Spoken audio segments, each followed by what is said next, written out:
ప్రభునందు ప్రియులారా, మీ అందరికీ ప్రభువైన యేసుక్రీస్తు నామమున శుభములు. అద్భుత వాస్తవాలతో కూడిన ప్రసంగాలకు మిమ్మలను ప్రేమతో ఆహ్వానించుచున్నాను. నేటి అద్భుత వాస్తవము సీ హార్ట్స్. నేటి ధ్యానం కొరకు 27వ కీర్తన 14వ వచనాన్ని చదువుకుందాం. యెహోవా కొరకు కనిపెట్టుకొని ఉండుము, ధైర్యము తెచ్చుకొని నీ హృదయమును నిబ్బరముగా నుంచుకొనుము. అమెరికా వెస్టిండీస్ దీవుల్లో సీ హార్ట్స్ అనే విత్తనాలు కనబడుతూ ఉంటాయి. ఈ విత్తనాలు హృదయపు ఆకారములో 2 అంగుళాలు ఉంటాయి. ఈ విత్తనాలు చెట్లపై ఎత్తుకు పాకే తీగ మొక్కలకు కాస్తాయి. ఇవి ఎండిపోయి నదులలో పడి ఆ నదుల ద్వారా మహాసముద్రములోనికి చేరతాయి. అక్కడ సముద్రపు అలలపై సంవత్సరాల తరబడి తేలుతూ ఉంటాయి. చివరకు ఎలాగో ఒడ్డుకు చేరి అక్కడ మొలకెత్తుతాయి. అనగా ఈ విత్తనాలు అనేక సంవత్సరాలు అలలపై తేలి అప్పుడు మొలకెత్తి ఫలిస్తాయి. ప్రియులారా, కాలానికి తట్టుకొని ప్రాణాన్ని మోస్తూ అలలపై తేలియాడే ఈ విత్తనాలు మనకు ఆధ్యాత్మిక సూత్రాన్ని నేర్పిస్తూ ఉన్నాయి. అదే నిరీక్షణ. దేవుని చిత్తాన్ని అందుకోవటానికి, దేవుని ప్రణాళికలో మనము ఫలించటానికి మనము కూడా ఎదురు చూడవలసి ఉన్నది. బైబిల్ గ్రంథములో భక్తులందరూ దేవుని కొరకు ఎదురు చూసే ఆశీర్వదించబడ్డారు. యోసేపు ఈజిప్టు చెరసాలలో విడుదల వచ్చు వరకు వేచి ఉన్నాడు. నోవాహు 120 సంవత్సరాలు జలప్రలయం వచ్చు వరకు ఓడను కడుతూ ఎదురు చూచాడు. అలాగే మెస్సియా రాక కొరకు మానవాళి 4000 సంవత్సరాలుగా ఎదురు చూసింది. ప్రియులారా, ఎదురు చూడటం మన విశ్వాసాన్ని పెంపొందిస్తుంది.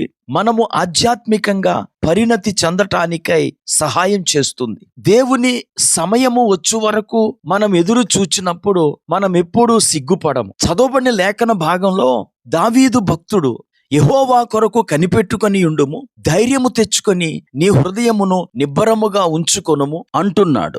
ఈ మాటలు చెబుతున్న దావీదు జీవితంలో కూడా ఒకానొక పర్యాయము దేవుడి కొరకు కనిపెట్టాడు. దావీదు రాజుగా పట్టాభిషక్తుడైన తరువాత దావీదు రాజుగా అభిషేకించబడటం ఏమాత్రము అంగీకరించని ఫిలిష్తీయులు దావీదును పట్టుకోవటానికై దండెత్తి వచ్చారు. 2వ సమూయేలు గ్రంథం 5వ అధ్యాయము 17వ వచనములో ఈ విషయము మనము చూస్తాం. వారు వచ్చినప్పుడు దావీదు వారితో యుద్ధం చేశాడు, వారిని వెళ్ళగొట్టాడు. అయితే 22వ వచనంలో వారు మరలా వచ్చారు. అప్పుడు దావీదు దేవుని దగ్గర ప్రార్థన చేశాడు. అప్పుడు దేవుడు చెప్పాడు, చుట్టూ తిరిగి వెళ్ళి కంబల చెట్లకు ఎదురుగా కనిపెట్టుకొని ఉండుము అని చెప్పాడు. నువ్వు ఎంతసేపు కనిపెట్టాలంటే ఆ కంబలి చెట్ల కొనల చప్పుడు వినబడగానే నేను బయలుదేరుతున్నానని నీవు గ్రహించి అప్పుడు త్వరగా బయలుదేరు అని సెలవిచ్చాడు. 2వ సమూయేలు 5:24. ప్రియులారా, దేవుడు అలాగూ సెలవిచ్చిన తరువాత దావీదు కనిపెట్టాడు. రాత్రనక పగలనక తన సైనికులతో దేవుడు బయలుదేరు వరకు కనిపెట్టాడు. దేవుని సమయం వచ్చు వరకు కనిపెట్టాడు.